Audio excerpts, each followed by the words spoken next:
So we've previously been over panning and tilting with our camera and having the camera set on a tripod. And these kind of moves are all well and good, but sometimes it's nice to add more motion and more movement into your shots. And there's a number of different ways we can do this, and there's a number of different things you've got at your disposal in the Uni to make that happen. The main way I like to add this kind of movement in is by using a slider. Now this isn't as portable as something like a gimbal, as I generally need a tripod to mount it onto as well. But the effect that I'm after and the kind of shots that I want, this is the perfect tool for me. This is what I'd use for any kind of reveals or establishers,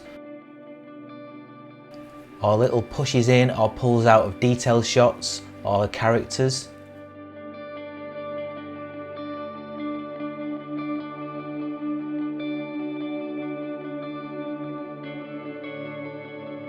I don't really use gimbals personally. I generally prefer to carry my camera handheld, and I think when you're holding it handheld you get a really unique look. And that's not to say that you can't get nice smooth movements.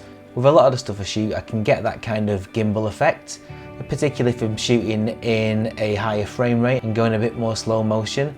You'd never know that I wasn't using a gimbal, but shooting handheld gives you that flexibility to follow your subject. If they're making quick movements, you're a bit more agile, you can be a bit quicker, and rather than the gimbal making the decisions for you at its own pace, you're kind of free to do whatever you want when that camera's just a part of you in your hand.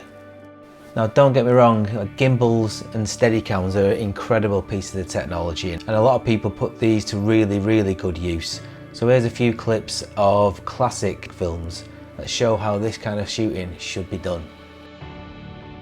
You've all got access to sliders and the Ronin MX gimbal at the equipment store at the Uni, so go get them out and have a play, and you'll be really pleased with some of the shots that you can get.